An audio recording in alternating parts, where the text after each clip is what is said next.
జాతీయ సైన్స్ దినోత్సవం పురస్కరించుకుని బద్వేలుపట్నంలోని రత్నం ఇంగ్లీష్ మీడియం హైస్కూల్లో సైన్స్ దినోత్సవ వేడుకలు ఘనంగా నిర్వహించారు.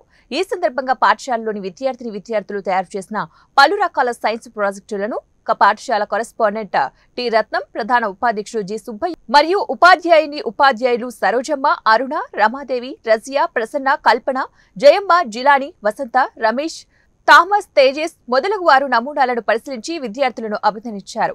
అనంతరం పాఠశాల కరెస్పాండెంట్ టి రత్నం మాట్లాడుతూ, సర్ సివి రామన్ 1928లో కనుగొన్న రామన్ ఎఫెక్ట్ ప్రతీకగా ప్రతి ఏటా కూడా ఫిబ్రవరి 28వ తారీఖున జాతీయ సైన్స్ దినోత్సవం జరుపుకుంటామని, నిత్య జీవితంలో సైన్స్ ఎంతో కీలక పాత్ర పోషిస్తుందని, సైన్స్ లేని జీవితాన్ని మనం ఊహించుకోలేమన్నారు.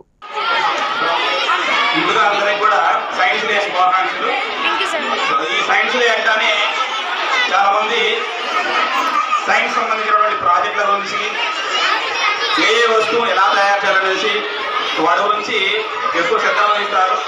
ఇక్కడ మా పిల్లలు Ratnam school English medium high school పిల్లలు చాలా చక్కగా మేమేమైతే చెప్పినామో ఈ ప్రాజెక్ట్ తయారు చేసుకోరండి, ఇవి ఈ మెటీరియల్స్ తెచ్చుకోండి అన్నప్పుడు పిల్లలు ఎంతో ఉత్సాహంతో చాలా శ్రద్ధతో అవన్నీ మెటీరియల్స్ తెచ్చుకొని చాలా బాగా చేస్తున్నారు. ఇక్కడ ఉన్నటువంటి ప్రతి ఒక్క విద్యార్థి కూడా చాలా ఎక్కువ ఎఫర్ట్ ఉపయోగిస్తున్నారు, చాలా బాగా చేసినారు. ఇలా చేయడానికి ముఖ్య కారణం